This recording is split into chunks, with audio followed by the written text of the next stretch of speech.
नमस्कार दोस्तों, मैं रंजन कुमार आप सभी को आपके अपने YouTube channel Ranjan maths with life learning पर तहे दिल से स्वागत करता हूं। आज हम लोग 6 मार्च 2022 को CGL के मेंस पेपर का सॉल्यूशन करेंगे। इससे पहले इसका एक पार्ट हम लोग ऑलरेडी कर चुके हैं, प्लीज़ आप उस पार्ट को जरूर देख ले। तो चलिए शुरू करते हैं आज का ये इंटरेस्टिंग लेक्चर। तो देखिए पहला ही प्रश्न कर रहा है कि 5 सेंटीमीटर त्रिज्या मतलब रेडियस वाले एक वृत्त के अंदर बने वर्ग का परिमाप क्या है। तो आपके क्वेश्चन में बोल रहा है कि 5 सेंटीमीटर त्रिज्या का एक वृत्त है। तो ये रहा एक वृत्त और इसका त्रिज्या कितना है 5 सेंटीमीटर। इसके अंदर में एक वर्ग बना दीजिए। वर्ग का मतलब कि चारों साइड बराबर होना चाहिए। ये रहा आपका वर्ग। और वर्ग का जानते हैं कि प्रत्येक एंगल जो होता है वो 90 डिग्री का होता है। और ऐसे यहाँ से ऐसे मिला देंगे तो ये वर्ग का डायगोनल हो गया। और इसी चूंकि यहाँ 90 डिग्री है तो इसी डायगोनल पर वर्ग इस वृत्त का सेंटर होगा, क्योंकि सेंटर का ये वृत्त का डायमीटर हमेशा यहाँ पर सरकमफेरेंस पर 90 डिग्री का कोण बनाता है। तो ये कंफर्म हो गया कि यहाँ पर ये यहाँ से यहाँ तक रेडियस हो गया, सरकमफेरेंस से सेंटर के बीच की दूरी, ये भी रेडियस हो गया सरकमफेरेंस से सेंटर के बीच की दूरी। तो इस तरह से हम लोग क्या देख रहे हैं कि वर्ग का डायगोनल 2 रेडियस मतलब कि 1 डायमीटर के बराबर है। तो यहाँ पर क्या निकला, वर्ग मतलब स्क्वायर का विकर्ण जो है विकर्ण वो बराबर है 2 रेडियस के, मतलब डायगोनल जो है वह डायमीटर के बराबर है। अब वर्ग का विकर्ण क्या होता है √2a मतलब √2 गुने भुजा बराबर हो गया 2r। यहाँ से काट देंगे तो ये √2 तो मतलब a का वैल्यू हो गया √2r हो गया।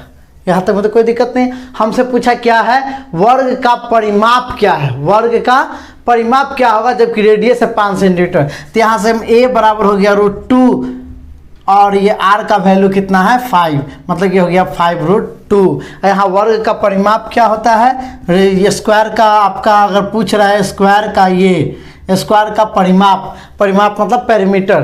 तो वर्ग का परिमाप बराबर क्या होता है, पेरीमीटर बराबर क्या होता है 4a मतलब 4 × 5√2 मतलब 20√2 आपका सेंटीमीटर आंसर हो गया। सेंटीमीटर मतलब सेंटीमीटर इसका आंसर हो गया। इसका मतलब क्या निकला कि अगर किसी वृत्त के अंदर स्क्वायर बना हो, ठीक है, और उस स्क्वायर का आपसे पूछे कि पेरीमीटर क्या होगा तो सीधे आप पेरीमीटर क्या हो जाएगा, यहाँ से आप गौर से देखिएगा 4 × 5√2 आया। इसका मतलब क्या है, यहाँ पर √2r है, r का वैल्यू कितना है 5 तो 5√2 आपका हो गया यहाँ पर साइड और उसको 4 से गुना कर दिया तो 20√2 हो गया। तो यहीं से आप एक डायरेक्ट फार्मूला निकाल सकते हैं। वर्ग का परिमाप अगर वृत्त के अंदर में वर्ग हो तो डायरेक्ट परिमाप क्या हो गया 20। यहाँ से देखिएगा तो 4a का वैल्यू क्या आया 5√2 मतलब a का वैल्यू क्या आया √2r। तो √2r में हम 4 से गुना कर देंगे तो ये हो जाएगा वर्ग का परिमाप, क्योंकि 4a होता है। यहीं पर अगर देख ले हम लोग इसको शॉर्ट में अगर करें तो शॉर्ट में देखिए आसानी से कैसे होगा। शॉर्ट में अगर हम देखें तो शॉर्ट में क्या हो जाएगा, डायरेक्ट हम क्या करेंगे a का वैल्यू मेरा आ गया √2r। हमेशा वर्ग अगर वृत्त के अंदर में वर्ग बना हो, वृत्त के अंदर में अगर स्क्वायर बना हो तो स्क्वायर का जो साइड होगा वो हमेशा √2r होगा। इतना तो कोई दिक्कत नहीं। अगर √2r होगा तो यहाँ से अगर हम पेरीमीटर निकाले वर्ग का तो 4a मतलब 4 से गुना कर दिए तो 4√2r हो गया। r का वैल्यू कितना है 5 तो 4√2 × 5 तो हो गया 20√2 आपका सेंटीमीटर आंसर हो गया। तो यहाँ आपका क्या हो गया आंसर 20√2 सेंटीमीटर। कोई दिक्कत, उम्मीद है कि आपको ये समझ में आ गया होगा। अगर हम तेजी से बोले तो सीधे हम क्या देखें, वर्ग का विकर्ण क्या हो गया 2r, वर्ग का विकर्ण 2r। अब विकर्ण क्या होता है √2a होता है। साइड अगर स्क्वायर का डायगोनल निकालना तो √2a होता है। तो √2a बराबर 2r, यहाँ से कट गया √2 मतलब a का वैल्यू हो गया √2r। r का वैल्यू डाल दिए तो 5√2। हम जानते हैं हमको क्या निकालना है वर्ग का perimeter square, perimeter of square निकालना तो 4 से गुना तो 4 × 5√2 मतलब ये हो गया 20√2 सेंटीमीटर आंसर। उम्मीद है कि आपको ये बात समझ में आ गई होगी। तो चलिए हम लोग देखते हैं अब दूसरा क्वेश्चन। दूसरा क्वेश्चन क्या कह रहा है, अगर आपको इस तरह का क्वेश्चन आ रहा है तो हमेशा एक बात क्या ध्यान में रखिएगा कि average speed is equal to होता है total distance by total time, ये रहता है एवरेज डिस्टेंस। तो अब देख लीजिए इसमें क्या कर रहा है। रेशमा साइकिल से 45 किलोमीटर की दूरी 15 किलोमीटर प्रति घंटा की चाल से, तो साइकिल से जाती है 45 किलोमीटर 15 किलोमीटर प्रति घंटा की चाल से, कार से जाती है 80 किलोमीटर 40 किलोमीटर प्रति घंटा की चाल से, और जो बच गया उसको पैदल चलकर जाती है 6 किलोमीटर की दूरी 2 किलोमीटर प्रति घंटा की चाल से। तो हम यहाँ देख रहे हैं कि डिस्टेंस और स्पीड दिया है, तो हम तो यहाँ टाइम निकाल सकते हैं। तो आप बताइए यहाँ से साइकिल का बताइए यहाँ से टाइम क्या होगा। तो टाइम बराबर क्या होता है, डिस्टेंस बाई स्पीड। डिस्टेंस कितना है 45 किलोमीटर, और टाइम कितना 45 किलोमीटर, और स्पीड कितना है 15 किलोमीटर प्रति घंटा। स्पीड कितना है 15 किलोमीटर प्रति घंटा। मतलब टाइम बराबर हो गया डिस्टेंस बाय स्पीड, यहाँ से काट दीजिए तो 3 आवर। अब उसी तरह हमको क्या निकालना है कार से, तो कार का क्या हो गया, कार का डिस्टेंस है 80 किलोमीटर, यहाँ से टाइम निकालेंगे तो 80 किलोमीटर डिस्टेंस और स्पीड हो गया 40 किलोमीटर प्रति, यहाँ से कितना आ गया 2 घंटा आ गया। अब उसी तरह अगर हम पैदल ऑन फुट, अगर हम फुट की बात करें, पैदल की बात करें, तो कितना डिस्टेंस है, यहाँ से टाइम निकालेंगे तो 6 है, और आपका स्पीड कितना है तो 2 है, तो यहाँ से काट देंगे तो 3 आवर। तो यहाँ से आपका टोटल टाइम कितना हो गया। तो आप बोलिए कि सर आप तो टाइम निकाल लिए, साइकिल से लगा है 3 घंटा और कार से लगा है 2 घंटा और यहाँ पर पैदल चलने में 3 घंटा, इसका मतलब 3 2 5 3 8 घंटा लग गया। और टोटल डिस्टेंस भी निकालना होगा, क्योंकि हमको एवरेज स्पीड निकालना है। तो टोटल डिस्टेंस कितना चला 45 80 और 6, तो 45 और 80 125 और 6 131 किलोमीटर। यहाँ से एवरेज स्पीड आप बोलिए कि एवरेज स्पीड क्या हो जाएगा। तो अभी हम जाने total distance by total time, तो 131 टोटल डिस्टेंस और टाइम कितना हुआ 8। इसको अगर हम डिवाइड कर दे कितना हुआ, एक बार में 8, उसके बाद बच गया 5 51 8 6 48 3 30 हुआ, 30 8 3 की 24 6 60 8 7 56 4 40, तो ये हो गया 16.375, जबकि यहाँ अप्रॉक्स में रहते ये हो जाएगा 8, तो 16.38 किलोमीटर पर आवर। ये रहा आपका आंसर। उम्मीद है कि आपको ये बात समझ में आ गई। इसमें बस केवल जाना था एवरेज स्पीड जो होता है total distance by total time, यहाँ दिया था 15 किलोमीटर। इसको तो देखते आप तुरंत बना सकते थे, कैसे 15 किलोमीटर यहाँ डिस्टेंस है, 15 किलोमीटर प्रति 45 किलोमीटर डिस्टेंस है, 15 किलोमीटर प्रति घंटा का स्पीड है, तो वहाँ से आ गया 3 घंटा। यहाँ है 80 और 40 का स्पीड तो 2 घंटा, और यहाँ 6 और 2 है तो 3 घंटा, और जैसे ही इसको जोड़ देंगे तो ये हो गया 8 घंटा। टोटल डिस्टेंस जोड़ लेंगे तो total distance by total time तो 16.375 आपका आंसर हो जाएगा एवरेज स्पीड, तो ये हो जाएगा किलोमीटर पर आवर का। कोई दिक्कत? उम्मीद है कि आपको ये क्वेश्चन का सोल्यूशन काफ़ी अच्छा लगा होगा। तो चलिए हम लोग देखते हैं अब नेक्स्ट क्वेश्चन। नेक्स्ट क्वेश्चन में क्या है, नेक्स्ट क्वेश्चन कह रहा है कि सलोनी द्वारा 4 पेपरों में प्राप्त औसत अंक 51 है। मतलब एवरेज का बात कर रहा है कि 4 पेपर में उसका एवरेज आया है 51 का। 5वां पेपर को एग्जाम दिया और उससे 56 अंक प्राप्त हुआ, तो बताना है उसके नया औसत क्या होगा। तो हम लोग एवरेज में जानते हैं कि अगर प्रत्येक टर्म में अगर हम जोड़ देंगे तो एवरेज में उतना ही जुड़ता है, या प्रत्येक टर्म में हम घटा देंगे तो एवरेज में उतना ही घटता है। जैसे अगर हम एग्जाम्पल देखें 2 3 और 4 का हम अगर एवरेज बोले आपका क्या होगा, तो 2 3 4 का एवरेज हम जानते हैं कि टोटल टर्म को जोड़ दीजिए 4 3 7 2 9, अब बट्टा में कितना है 3 अंक है तो 3, तो 9/3 हो जाएगा 3। ठीक है, अगर हम सब में 1 जोड़ देते ये हो जाएगा 3, ये हो जाएगा 4 और ये हो जाएगा 5, तो 5 4 9 3 12 बट्टा में 3, तो ये एवरेज क्या हो जाएगा 4। तो हम देखें कि सब में अगर हम 1 जोड़ रहे हैं तो यहाँ एवरेज में भी हम 1 डायरेक्ट जोड़ दिए तो मेरा नया एवरेज आ गया। मतलब एवरेज अगर बदल रहा है तो प्रत्येक टर्म में उतना ही जोड़ देंगे या उतना ही घटाएंगे तो एक नया एवरेज बन जाएगा। तो चलिए इस क्वेश्चन में देखिए, क्वेश्चन में बोल रहा है कि अगर यहाँ पर बोल रहा है कि 4 पेपर में 51 एवरेज है, अगर वो पहला दूसरा और ये तीसरा और ये चौथा पेपर है उसका, तो इसका मतलब सब में 51 आया होगा, तभी तो एवरेज भी 51 हो गया, क्योंकि सब में बराबर आया है तब उतना ही का एवरेज हो गया। क्योंकि सबको जोड़ेंगे तो 4 गुने 51/4 4 कट जाएगा, यहाँ पर 51 एवरेज हो जाएगा। लेकिन क्वेश्चन बोला है कि एक और पेपर दे दी 5वां पेपर और इसमें 56 अंक आ गया।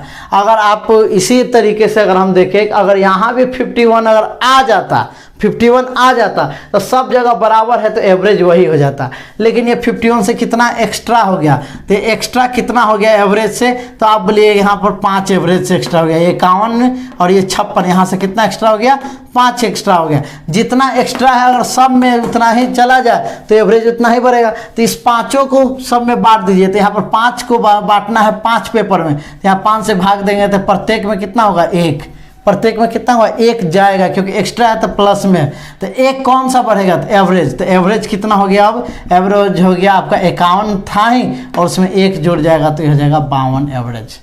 ये रहा आपका आंसर। उम्मीद है कि आपको ये समझ में आ गया होगा। हमको क्या देखना है कि जो एवरेज जितना पहले का दिया था उससे कितना ज़्यादा लाया है अंतिम में। तो 4 पेपर में 51, एवरेज 51 था तो सब में 51 हो गया। उसमें फिर बोला कि 5 पेपर में 56 लाया तो 51 से कितना ज़्यादा लाया 5। अब पूरा टोटल कितना हो गया 5, तो एक्स्ट्रा में जितना नंबर उतना से डिवाइड कर दीजिए, तो 5 में 5 से डिवाइड कर दीजिए तो 1 एक्स्ट्रा आया, तो यही एवरेज में 1 जुड़ जाएगा, तो यही न्यू एवरेज हो जाएगा। ओरिजिनल से अब ये नया एवरेज हो जाएगा 52। उम्मीद है कि आपको ये बात समझ में आ गई होगी। तो चलिए अब देखते हैं नेक्स्ट क्वेश्चन। अगला क्वेश्चन क्या है, अगला क्वेश्चन कर रहा है यदि त्रिभुज ABC में B पर समकोण है। ये रहा त्रिभुज ABC में क्वेश्चन बोला है B पर समकोण है, मतलब 90 डिग्री राइट एंगल ट्रायंगल है। तो AB is equal to 12 centimetre, AB कितना है 12 सेंटीमीटर, और CAB है 60 डिग्री, CAB मतलब ये एंगल है 60 डिग्री। तो क्वेश्चन में पूछ रहा है कि BC की लंबाई, ये BC क्या होगा। तो आप इसका बेसिक सिंपल सा फंडामेंटल जानते होंगे कि 60 डिग्री के सामने √3 होता है और इसका हाइपोटेनस क्या हो जाएगा, आप सीधा जानते हैं साइन 60 डिग्री क्या होता है, साइन 60 डिग्री आप बोलिए कि √3/2 होता है। और साइन 60 मतलब कि ये हो गया P/H। इसका मतलब क्या हो गया कि √3, 60 के सामने वाला √3 और H मतलब हाइपोटेनस 2, तो ये 2 हो जाएगा। ठीक है, ये √3 होगा, ये 2 होगा, और ये वाला 60 है तो ये वाला क्या हो जाएगा 1 होगा। ठीक है, ये रेशियो होता है 60 डिग्री। क्यों, क्योंकि यहाँ से अब tan 60 अगर हम बोले तो tan 60 क्या होगा, तो बोलिएगा कि √3 होगा या फिर √3/1। तो नीचे में आप जानते हैं कि tan का क्या होता है P/B होता है, P/B। हमेशा थीटा के सामने वाला ही P होता है। तो ये 60 डिग्री के सामने वाला ये √3 हो गया P, और B बेस कितना हो गया ये 1, और इसके सामने ये 2 हो गया। तो आप जान सकते हैं ये तीनों आपस में रेशियो में होता है, ये तीनों आपस में क्या होता है रेशियो में। तो अब बताइए 1 का वैल्यू कितना है यहाँ 12, तो √3 का वैल्यू क्या होगा, तो इसमें 12 से गुना हुआ तो इसमें भी 12 से गुना कर दीजिए, तो ये हो गया 12 √3 आपका आंसर। उम्मीद है कि आपको ये बात समझ में आ गई। हमेशा 60 डिग्री अगर किसी ट्रायंगल में रहे तो ऑटोमेटिक ये 60 होगा, तो ये कितना हो जाएगा 30। हमेशा ध्यान रखिएगा कि अगर कोई भी ट्रायंगल में राइट एंगल ट्रायंगल होना चाहिए, एक अगर 60 है तो दूसरा 30 होगा। 60 के सामने हमेशा √3 होता है, 30 के सामने 1 होता है, और 90 के सामने 2 होता है। ये तीनों आपस में रेशियो में होता है। तो यहाँ 1 का वैल्यू अगर 12 है, मतलब इसमें 12 से गुना किया गया, तो सब में 12 से गुना किया जाता है, एग्जैक्ट वैल्यू आ जाएगा। हमसे BC केवल पूछा है तो √3 में 12 से गुना कर दिए, तो मेरा आंसर हो गया 12 √3। उम्मीद है कि आपको यह बात समझ में आ गई होगी। तो चलिए हम लोग देखते हैं नेक्स्ट क्वेश्चन। नेक्स्ट क्वेश्चन क्या कह रहा है, यदि एक बेलन, एकदम लोग बेसिक से जानेंगे और उसको तेजी से भी करने का तरीका जानेंगे, लेकिन वो रास्ता निकलेगा कहाँ, आधार से, बेसिक से। हमेशा आधार मजबूत होना चाहिए, उस पर आप जैसी बिल्डिंग चाहे वैसी बना सकते हैं। उम्मीद है कि आपको ये बात समझ में आ रही होगी। तो चलिए देखते हैं हम लोग नेक्स्ट क्वेश्चन। आपका ये वाला 14 कह रहा है यदि एक बेलन का वक्र पृष्ठीय क्षेत्रफल मतलब कर्व्ड सरफेस एरिया 126 पाई है, तो आप लोग जानते हैं कि सिलेंडर का कर्व्ड सरफेस एरिया क्या होता है, तो आप बोलिएगा 2πRh होता है। अगर ये सिलेंडर है तो यहाँ से यहाँ तक इसका हाइट होता है, यहाँ सेंटर ये हो जाएगा रेडियस। तो कर्व्ड सरफेस एरिया हो गया 2πRh। कर्व्ड का मतलब होता है ये वाला पोर्शन, ये सिलेंडर है तो ये सामने वाला केवल कर्व्ड सरफेस एरिया होता है। ये हो गया 2πRh। इसका वैल्यू क्या दे दिया है 126 पाई, तो ये हो गया 126 पाई बराबर 2πRh। यहाँ से बोलिए ये तो एकदम आसान है, यहाँ पाई से पाई कैंसिल, 2 से कट गया ये 63 बार में। और R और H में से क्या दे दिया है क्वेश्चन में आर और एच में से एच 14 दे दिया है, तो यहाँ पर आर और एच का वैल्यू 14 है और ये 63 है, 7 से 2 और ये 9, आर का वैल्यू हो गया 9/2। इसको हम फटाफट निकाल देंगे। यहाँ पर एच हो गया 14, 2 पाई आर एच, तो यहाँ पर ये हो गया 2 पाई से काट देंगे तो ये 63 बार में, यहाँ 14 है तो 7 से 2 और 9, 9/2 हो गया आर का वैल्यू। आपसे अब जो भी पूछ रहा है वो निकाल दीजिए। क्वेश्चन पूछ रहा है कि वॉल्यूम क्या होगा, वॉल्यूम आप जानते हैं पाई आर स्क्वायर एच। पाई रहने दीजिए, आर कितना है अभी 9/2, 9/2 है और एच कितना है 14 है, 2 से काट दीजिए 7। अब यहाँ से कर दीजिए 9 9 81 7 तो 7 8 7 56, ये पाई/2। यहाँ से क्या हो गया, इसको कहते हैं 28 बार में 56 है, ये 3, 1/2 पाई आपका ये रहा आंसर 283 1/2। तो यहाँ पर 283 सहित 1/2 सेंटीमीटर क्यूब वॉल्यूम है, तो हमेशा क्यूब में ही आएगा। उम्मीद है कि आपको यह बात समझ में आ गई। बस केवल फार्मूला पुट कर देना था, डायरेक्ट आंसर आ जाएगा। तो चलिए देखते हैं हम लोग अब नेक्स्ट क्वेश्चन क्या है। बहुत ही आसान क्वेश्चन है। फिर अगला भी क्वेश्चन एक समबाहु त्रिभुज है, मतलब कि इक्विलेटरल ट्रायंगल है। तो आप इक्विलेटरल ट्रायंगल का प्रॉपर्टी जानते होंगे क्या होता है, तो एक बार देख लेते हैं हम लोग इक्विलेटरल ट्रायंगल। इक्विलेटरल ट्रायंगल का मतलब होता है कि ऐसा त्रिभुज, ऐसा ट्रायंगल जिसका तीनों साइड इक्वल हो। यहाँ से तीनों साइड इक्वल हो, ए ले लेते हैं और फिर यहाँ से जैसे ही इस पर परपेंडिकुलर डालेंगे तो यही लाइन आपका परपेंडिकुलर भी होता है, यही लाइन आपका हाइट भी होता है, यही लाइन आपका मीडियन भी होगा और यही लाइन होगा एंगल बाइसेक्टर भी होगा, एंगल बाइसेक्टर होगा। सब यही लाइन है। इसका मतलब इसका एक जो सेंटर होगा, केंद्रक होगा, सेंट्रॉइड भी होगा, यही सेंटर आपका सेंट्रॉइड भी होगा, सरकम सेंटर भी होगा, ऑर्थो सेंटर भी होगा। ठीक है, तो आप यहाँ से क्वेश्चन बोला है केंद्रक है, तो ये वाला आपका सेंट्रॉइड है। तो हमेशा हम जानते हैं कि केंद्रक जो होता है हाइट को हमेशा 2:1 में बांटता है। 2 कितना में बांटता है 1 में। आप जानते हैं कि केंद्रक के ऊपर वाला जो होगा यहाँ से यहाँ तक, चूंकि ये ऑर्थो सेंटर भी है तो ये कैपिटल आर होगा, ऑर्थो रेडियस। और फिर यहाँ से यहाँ तक हम जानते हैं कि ये सेंटर से यहाँ पर जा रहा है तो ये वाला जो होगा वो स्मॉल आर होगा, मतलब कि इन रेडियस होगा। तो आपसे अब आ जाइए इस क्वेश्चन पर। क्वेश्चन में क्या बोल रहा है कि पी क्यू आर एक त्रिभुज है, पी क्यू आर। यहाँ से ABCD हम हटाकर यहाँ पर कर देते हैं पी क्यू आर। ये इस इक्विलेटरल ट्रायंगल में ये पी क्यू आर हो गया और ये वाला सेंटर क्या बोला है कि एल है, केंद्र क्या है एल है और पी क्यू 6 सेंटीमीटर है। पी क्यू मतलब ये साइड दे दिया है 6 सेंटीमीटर। तो हाइट यहाँ से निकाल लेंगे। हाइट क्या हो जाएगा, इक्विलेटरल ट्रायंगल का हाइट क्या होता है, h बराबर √3a/2 होता है। a क्या है साइड, तो ये √3, a का मतलब हो गया 6 और y में 2, यहाँ से 3 बार में हो गया 3√3 हो गया। क्या हो गया 3√3।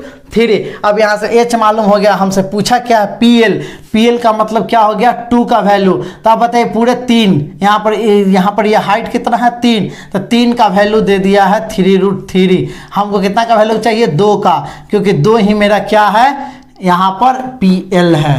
तो PL 2 का वैल्यू क्या हो जाएगा, 3 से कट जाएगा तो 2 का वैल्यू हो गया 2√3 सेंटीमीटर। आपका ये रहा आंसर। हम अभी बताए कि ये यहाँ से यहाँ तक 2 रेशियो होता है और नीचे 2:1 होता है, मतलब पूरा हाइट 3 होता है। तो 3 का वैल्यू 3√3 आया, 3 से काट दिए 3 को। तो PL हमको चाहिए था, PL कितना है 2, तो 1 का वैल्यू हो गया 3√3, तो 2 का वैल्यू हो गया 2√3 सेंटीमीटर। आपका आंसर। उम्मीद है कि समझ में आया। तो इस तरीके क्वेश्चन को आप डायरेक्ट बहुत जल्दी कर सकते हैं अगर ये कंसेप्ट आपको ध्यान में हो। तो ये सीधे अगर हम निकाले तो डायरेक्ट PL क्या हो जाएगा कैपिटल आर। यहां से हम अगर डायरेक्ट बोले, अगर ये आपको फॉर्मूला ध्यान में रहे तो आप इसको डायरेक्ट कर सकते हैं। तो यहाँ से देखिए H को ही बांट रहे हैं ना, तो ये PL का मतलब क्या है कैपिटल R का मतलब सरकम रेडियस क्या होगा, ये 3 है किसका मतलब हाइट का।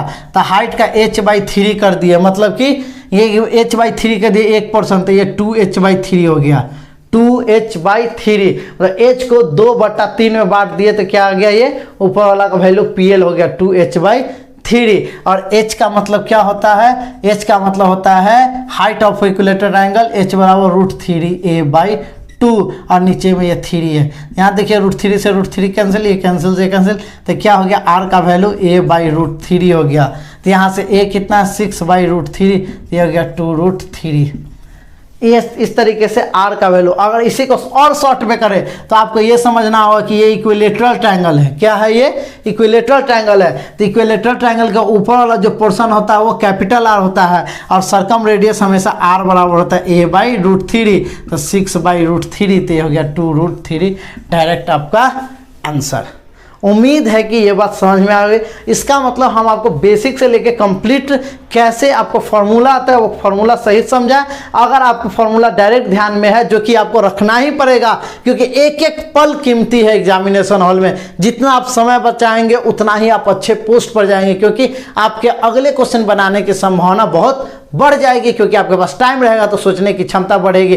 टाइम रहने पर ही सोच पाता है आदमी। जितना कम समय रहता है उतना ही आदमी घबरा जाता है, जिससे वो आते हुए भी क्वेश्चन में भी गलती करता है और इजी क्वेश्चन को भी आसानी से बना नहीं पाता है। तो समय रहने पर कॉन्फिडेंस आता है, और कॉन्फिडेंस लाने के लिए, समय बचाने के लिए आपको हर फार्मूला आपके जुबान पर होना चाहिए, क्योंकि आपकी ललक एक अच्छे पोस्ट की है। तो आप हमेशा ध्यान रखिए कि इस टाइप का क्वेश्चन इक्विलेटरल ट्रायंगल में हो तो आप इस क्वेश्चन को डायरेक्ट बिना कुछ सोचे समझे आप डायरेक्ट कैसे बना सकते हैं। तो आप इस क्वेश्चन को देखिएगा कि ये इक्विलेटरल ट्रायंगल है, केंद्रक मतलब सेंट्रॉयड है, और पी क्यू मतलब साइड दे दिया 6 सेंटीमीटर। पीएल को जैसे ही देखिएगा, पीएल शीर्ष से नीचे, इसका मतलब कि सर्कम रेडियस आर, आर का वैल्यू क्या आता है a/√3। ए का मतलब हो गया 6 सेंटीमीटर मतलब साइड, और √3 से गुना भाग दे देंगे तो यह हो जाएगा 2√3 सेंटीमीटर। डायरेक्ट आपका आंसर हो जाएगा, कितना हो जाएगा 2√3 सेंटीमीटर। 4 number answer. उम्मीद है कि आपको यह बात समझ में आ गई होगी। तो चलिए अब हम लोग देखते हैं next question 16 number. Question number 16 क्या कह रहा है? यहां पर HCF LCM का बात है। तो इसका एक बेसिक सी बात जान लीजिए कि अगर कोई भी दो क्वेश्चन का HCF दिया हुआ है, मान लीजिए कि 2 नंबर का, अगर 2 नंबर का HCF, अगर मान लीजिए 2 नंबर का HCF A है, और ये 2 नंबर आपका X और Y है। अगर ये 2 नंबर आपका X है और Y है तो ये नंबर किसके बराबर होगा? हमेशा ध्यान रखिए, जो X होगा वो H इंटू A और Y जो होगा H इंटू B होगा। बात समझ में? क्यों ऐसा होगा? क्योंकि हमेशा जो ये H होता है, मतलब कि HCF जो होता है हाईएस्ट कॉमन फैक्टर, वो हमेशा जिस नंबर का निकालते हैं वो उसमें जरूर आता है, क्योंकि उसी का कॉमन फैक्टर होता है। जैसे अगर एग्जांपल हम बोले कि 8 और मान ले 12 का HCF क्या होगा, तो हाईएस्ट कॉमन फैक्टर निकालना है। तो इन दोनों में हाईएस्ट कॉमन क्या है? 4 है, 2 और ये 3। ठीक है, यहाँ पर 2 और 3 क्या है? को प्राइम नंबर है। कौन सा है? को प्राइम नंबर, अभाज्य संख्या।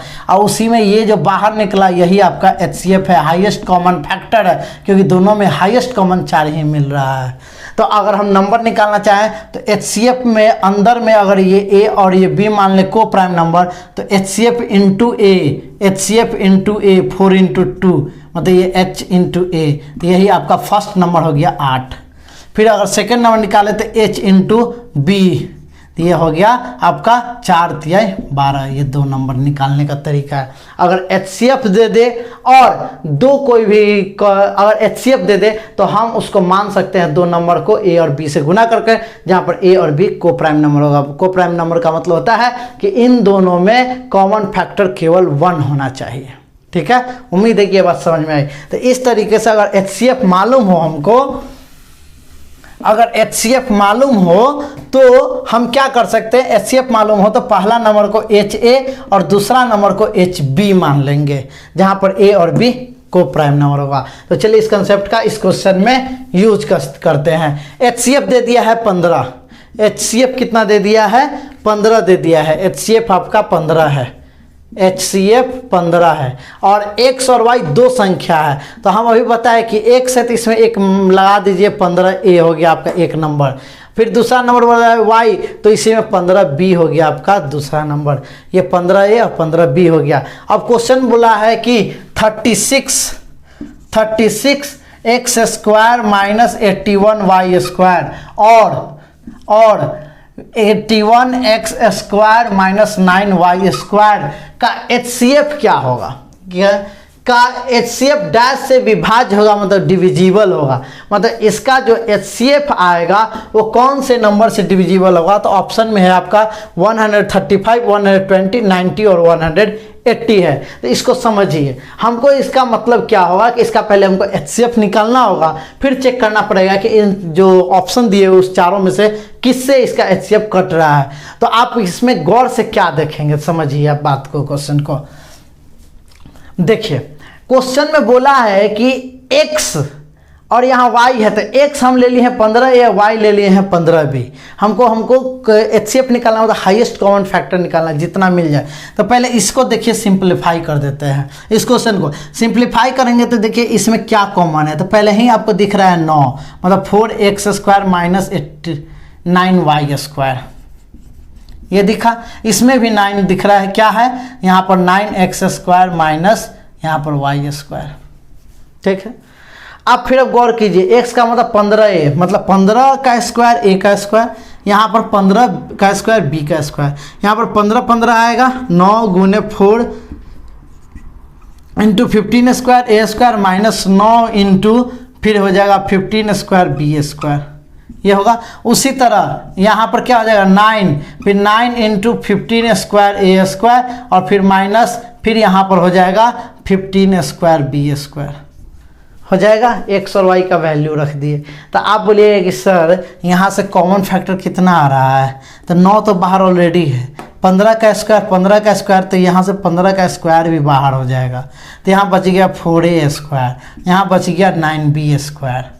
फिर उसी तरह यहाँ भी बोलिए कि 9 तो है ही, इसमें से भी 15 का स्क्वायर दिख रहा है, तो इसका मतलब ये हो गया 9a² माइनस b², यही हो गया। तो अब आप क्वेश्चन में खुद आप ही बताइए कि हाईएस्ट कॉमन इन दोनों नंबर में क्या दिखा। दोनों नंबर में दिखा रहे कि यही वाला तो हाईएस्ट कॉमन दिख रहा है, 9 इंटू 15², यही हाईएस्ट कॉमन, मतलब यही आपका HCF हो गया। तो अब आप बताइए खुद कि इसमें ये नंबर को कौन से नंबर ऑप्शन में विभाज्य होगा। मतलब कि इसको भाग देंगे तो पूरा कटेगा, तो 9 और 15, यहाँ 2 15 है, तो 9 गुने 15 135, यही एक हो जाएगा। 120, 90 और 180 तो यहाँ से आएगा नहीं आएगा। 9 और 15 है, तो 15 9 135 आएगा, फिर 15 से होगा, ना ही 120 आएगा, ना ही यहाँ से 90 आ रहा है और ना ही यहाँ से 180 आ रहा है। तो फिक्स है। ऐसे भी यहाँ पर 0 0 0 है, तो 2 आना अनिवार्य है, तभी 2 गुने 5 से 0 आता है। यहाँ पर तो 2 है ही नहीं, 3 ऑप्शन तो ऐसे ही खत्म हो गया। ऐसे भी पहला आंसर हो गया 135। उम्मीद है कि आपको ये बात समझ में आ गई होगी। इसको जल्दी से कैसे करें, इस टाइप के क्वेश्चंस आएंगे तो जल्दी से क्वेश्चंस को कैसे करें। अगर आपको ये कंसेप्ट ध्यान में है कि अगर किसी नंबर को किसी भी 2 नंबर का HCF दिया है तो वो नंबर हमेशा इस HCF के ही प्रोडक्ट में होता है, मतलब उस नंबर में जरूर ये HCF होगा, मतलब कि उस नंबर को हम HA और HB मान लेंगे। अगर 2 नंबर दिया हुआ उसका HCF H है तो पहला नंबर HA और दूसरा नंबर HB होता है। तो यहाँ पर 15 दिया है, तो 15 दिया है तो पहला नंबर 15A और दूसरा नंबर 15B, मतलब कि 15 जरूर इन दोनों में होगा। तो देखिए डायरेक्ट इसको कैसे सोचते हैं, हम ऐसे सोचते हैं कि 15 HCF दिया है, ठीक है, और XY का ही 15 HCF है अगर, तो इसका मतलब कि 15 इसमें जरूर होगा, 15 इसमें जरूर होगा X और Y के जगह पर। X चूंकि स्क्वायर है तो 2 को 15 यहाँ भी होगा, 2 को 15 यहाँ भी होगा, यहाँ भी 15 का स्क्वायर, यहाँ भी 15 का स्क्वायर। इसका मतलब अगर हम कॉमन लेंगे तो 9 दिख ही रहा था, अब 15 का स्क्वायर भी दिख गया, मतलब 15 गुने 9 गुने 15, इसका 15 9 135 आपका डायरेक्ट आंसर हो जाएगा। उम्मीद है कि यह बात समझ में आएगी, क्योंकि 15 HCF है तो 15 अगर नंबर में होगा ही तो X में भी 15 होगा, Y में भी 15 होगा, XY का ही गेम चल रहा है, तो सब में से 15 कॉमन होगा, 9 तो दिख रहा है, तो 15 9 135 आपका डायरेक्ट आंसर होगा। बस यही सोचना था उसमें। उम्मीद है कि आपको यह बात समझ में आ गई होगी। तो चलिए देखते हैं हम लोग नेक्स्ट क्वेश्चन। नेक्स्ट क्वेश्चन क्या है, नेक्स्ट क्वेश्चन है आपका कि एक समबहुभुज मतलब रेगुलर पॉलीगन है जिसके विकर्ण की संख्या ज्ञात कीजिए जिसके अंतःकोणों का योग 27 डिग्री है। ये प्योरली जो है आपका फॉर्मूला बेस्ड क्वेश्चन है। आपको फॉर्मूला ध्यान में होगा तो तुरंत आप ज़्यादा से ज़्यादा 2 से 3 या 4 सेकंड में आप आराम से बना लीजिएगा। तो आपको क्या देखना है, रेगुलर पॉलीगन समबहुभुज। समबाहुभुज का मतलब होता है जिसकी सारी भुजाएं बराबर हो, ऐसा फिगर जिसकी सारी भुजाएं बराबर हो। तो अब देखिए समबाहुभुज के हमेशा ध्यान देंगे अंतःकोणों का योग, अंतःकोणों का योग मतलब कि sum of interior angle, sum of all interior angle, ये होता है बस कुछ नहीं n-2 into 180 degree, n-2 into 100। n क्या है? नंबर ऑफ साइड्स, n क्या है? नंबर ऑफ साइड्स, कितना साइड्स है। और अगर विकर्णों का संख्या, विकर्णों की संख्या अगर बोले तो विकर्णों की संख्या क्या होता है? विकर्णों की संख्या होता है n इंटू n-3/2 होता है। आप में इसमें क्वेश्चन में क्या दिया है? अंतःकोणों का योग, ये वाला फार्मूला होगा। तो अंतःकोणों का योग क्या होता है? तो आप बोलिए सर हम जानते हैं n-2 इंटू 180 डिग्री, और इसी का वैल्यू दे दिया है 2700 डिग्री। अब देखिए यहाँ से एक जीरो से एक जीरो कैंसिल, ये सीधे 18 से काट दिया, 9 से काट लीजिए, पर 9 दूनी 9 तिया 0, 2 से ये 15, तो कितना आ गया? n-2 इज इक्वल टू 15, तो n इज इक्वल टू 17। हमसे पूछा नंबर ऑफ डायगोनल्स, तो नंबर ऑफ डायगोनल्स क्या हो जाएगा? n इंटू n-3/2, n कितना है? 17 इंटू n-3 मतलब 17-3 अब बट्टा में 2, यहाँ आ गया 17-3 14, 2 से कट जाएगा 7, तो 17 7 19 से, तो 119 डायगोनल्स हो जाएगा आपका आंसर। उम्मीद है कि आपको यह बात अच्छी तरह से समझ में आए। तो ये हो गया 3 नंबर। उम्मीद है कि आपको ये बात समझ में आ गई होगी। तो चलिए हम लोग चलते हैं नेक्स्ट क्वेश्चन के साथ, इसी उत्साह और उमंग के साथ बने रहेंगे हम लोग। देखिए नेक्स्ट क्वेश्चन कह रहा है कि ये एक संख्या दिया है, किससे विभाज्य है? तो ये सबसे इजी क्वेश्चन होता है। आप हमेशा ध्यान रखिएगा कि आपका अगर पूछता है कि दो से विभाज्य क्या होगा, तो लास्ट डिजिट मतलब कि यूनिट डिजिट, लास्ट डिजिट जो होगा वो 2 से विभाज्य होगा, 2 से डिविजिबल होना चाहिए। 4 से बोलेगा तो 2 डिजिट डिविजिबल हो जाना चाहिए। कौन सा? लास्ट का 2 डिजिट। 8 से बोलेगा तो लास्ट का 3 डिजिट, और 16 से बोलेगा तो लास्ट का 4 डिजिट डिविजिबल होना चाहिए। तो 2 4 8 से डिविजिबल होता है इस तरीके से। यूनिट डिजिट अगर 2 से कट रहा है तो 2 से कट जाएगा। वह यूनिट और टेंस डिजिट मतलब कि वंस और टेंस डिजिट दोनों को लेकर अगर 4 से भाग करे कट गया तो पूरा नंबर 4 से कटेगा। यहाँ पर 8 में होता है कि वंस, टेंस और 100, अगर ये कट रहा है तो इसके पीछे कुछ भी कितना भी बड़ा नंबर हो वो जरूर 8 से कटेगा। 16 का मतलब होता है वंस, टेंस, 100 और 1000। अगर ये 4 डिजिट अंतिम का कट रहा है 16 से तो कितना भी बड़ा नंबर हो 16 से जरूर कटेगा। तो चलिए देखिए इस क्वेश्चन को, इसमें क्वेश्चन पूछ रहा है कि 16, 5, 8 और 11 से कैसे कटेगा। तो देखिए 5 से करने के लिए 0 अंतिम में होना चाहिए, 0, तो ये तो होगा नहीं। 8 से 16 से कटने के लिए 4 अंक का होगा। इससे बढ़िया हम 8 का चेक कर ले पहले 3 अंक, तो 8 दूनी 16, 5 56, 8 से 56 मतलब ये 8 से कट रहा है। तो यही आपका आंसर हो गया। 16 से चेक करने की जरूरत नहीं है, जरूर है कि ये 4 ऑप्शन में से तो कोई एक ही सही होगा। बोला किससे कटेगा तो यहाँ से 8 से कट रहा है। उम्मीद है कि आपको ये समझ में आ गया होगा। तो चलिए अब देखते हैं नेक्स्ट क्वेश्चन। नेक्स्ट क्वेश्चन बोल रहा है कि सिंगल डिस्काउंट, 2 डिस्काउंट दे दे तो उसका सिंगल डिस्काउंट कैसे निकालते हैं। तो देखिए अगर 2 डिस्काउंट दे दे, 2 बट्टा दे दे, क्रमिक बट्टा मतलब कंजिक्यूटिव डिस्काउंट्स दिया हो, डिस्काउंट्स गिवन हो, कौन कौन, मान लीजिए X% एक डिस्काउंट है D1 और इसी के बाद दूसरा कंजिक्यूटिव डिस्काउंट Y% है। तो सिंगल डिस्काउंट हमेशा ध्यान रखिएगा कि सिंगल जो डिस्काउंट होगा, सिंगल मतलब कि एकल बट्टा जो होगा हमेशा X + Y - XY/100 होगा परसेंट। ठीक है, X + Y - XY/100%। तो चलिए देख लीजिए आप ये क्वेश्चन, आपका 2 डिस्काउंट दिया है 10% और सिंगल डिस्काउंट पूछ रहा है, तो यहाँ पर पुट कर दीजिए 10 + 10 - 10 × 10/100। तो ये कट गया, 1 आ गया मतलब कि 20 - 1 ये परसेंट, तो हो गया आपका 19%। ये रहा आपका आंसर। तो सिंगल डिस्काउंट हमेशा क्या होता है X + Y - XY/100%। उम्मीद है क्या समझे। 10 + 10 × 10 - 10 × 10/100 मतलब 19% आपका रहा आंसर। उम्मीद है कि आपको ये बात समझ में आ गई होगी। ऐसे भी ये सब वैल्यू याद होना चाहिए। 10% का सिंगल डिस्काउंट क्या होता है 19%। ठीक है, आप चलते हैं हम लोग नेक्स्ट क्वेश्चन। नेक्स्ट क्वेश्चन क्या है, नेक्स्ट क्वेश्चन बोल रहा है आपका कि 4x square plus Y square. देखिए एकदम इजी क्वेश्चन है, बस इसको गौर करना था। क्वेश्चन में दिया है कि 4x square plus Y square is equal to 40 and फिर दिया है X Y is equal to 6 और पूछ रहा है 2x प्लस वाई बराबर व्हाट, क्या होगा बताइए आप ऑप्शन। तो आप देखिए बिना कुछ देखे हुए इसको केवल थोड़ा सा प्यार भरी निगाहों से आप इसको बस देख लीजिए। आप देख लीजिएगा तो आपके सुंदरता मोह आ जाएगी और उसमें आप तुरंत खोकर उसका आंसर निकाल लीजिएगा। कैसे? तो आप देखिए कितना सुंदर नंबर दिया है 6, 2 नंबर का प्रोडक्ट 6। आप बचपन से ही पढ़े हैं 2 तिया 6, 2 तिया 6, इसका मतलब इनका 2 और 3 का ही प्रोडक्ट है। तो अब x 2 है कि y 2 है, बस इसको यहाँ डाल दीजिए, आपका आंसर आ गया। अगर मानते हैं x को 2 तो 2 दूनी 4 चौके 16, आइए 9, 16 9 25 तो सॉल्व नहीं हुआ। इसका मतलब ये हो गया 2 और ये हो गया 3। तो यहाँ पर डालिए तो 3 3 की 9 और 9 चौके 36 और 2 यहाँ डालिए तो 4, तो 36 4 40, ये हो गया, सेट कर गया। हम ये नहीं कह रहे हैं कि ऐसा ही होगा हमेशा, लेकिन यहाँ पर प्यारा नंबर दिया है तो इस प्यारे भरे नंबर को यूज कर लीजिए, मोहित हो जाइए। तो 2 तिया 6 आप डाल दीजिए, x 3 डाल दीजिए तो यहाँ हो जाएगा 6, 2 तिया 6 और y 2 डाल दीजिए तो ये रहा आपका 8 आंसर।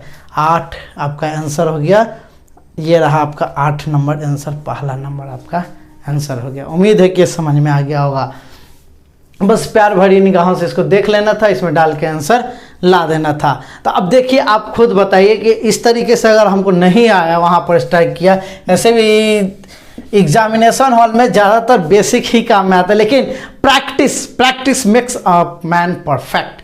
हमेशा ध्यान, प्रैक्टिस आप जितना ज़्यादा कीजिएगा उतना ही ज़्यादा ये सब नंबर आपको ध्यान में आएगा, आप उतना ही ज़्यादा जल्दी क्वेश्चन को सॉल्व कीजिएगा। आपको हमेशा अपने टाइम को बचा पाएगा, जिससे आपको कॉन्फिडेंस आएगी और अगले क्वेश्चन को आप आराम से बना पाइएगा। इसलिए हमेशा प्रैक्टिस पर फोकस कीजिए और इसलिए हम आपको ये प्रैक्टिस करवा रहे हैं। मेरे साथ जुड़े रहिए और आपको अगर ये अच्छा लगे, आपको ये कंसेप्ट अच्छे लग रहे हो तो प्लीज़ मेरे चैनल को लाइक शेयर और सब्सक्राइब कर दे और मेरा सपोर्ट करे और मेरे साथ बने रहे। तो देखिए इसको बेसिक से भी कर सकते हैं और क्या कर सकते हैं। अगर कुछ उटपटांग नंबर दे देता, मान लीजिए 5 7 11 दे देता, तब तो ऐसा करना मुश्किल होता।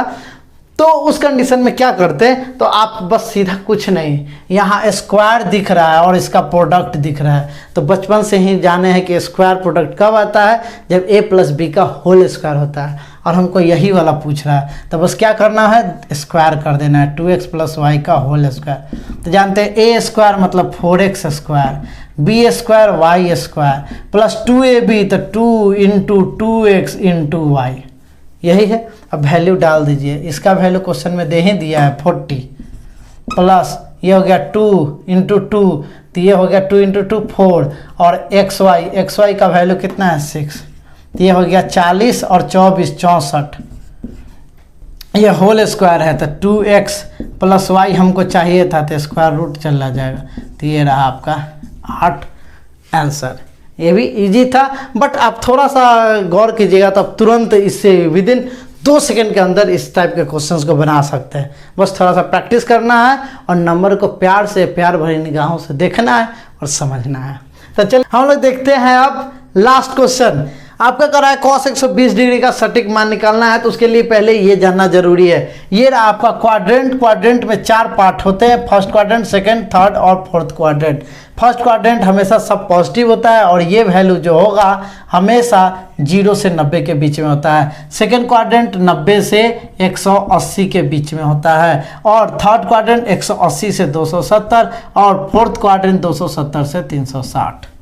ठीक है, तो हमेशा ध्यान रखिएगा कि फर्स्ट क्वाड्रेंट में सब पॉजिटिव होता है, sine cos sec tan cot सभी के सभी पॉजिटिव। सेकंड क्वाड्रेंट में हमेशा साइन और कॉसेक ही हमेशा पॉजिटिव होता है, बाकी सब के सब निगेटिव होता है। एक बात और, साइन 180 माइनस थीटा होता है sine theta, cos 180 minus theta होता है माइनस कॉस थीटा। तो इसी का हम लोग इस्तेमाल करेंगे। तो हम लोग क्या जानते हैं, कॉस 180 माइनस थीटा बराबर होता है माइनस कॉस थीटा।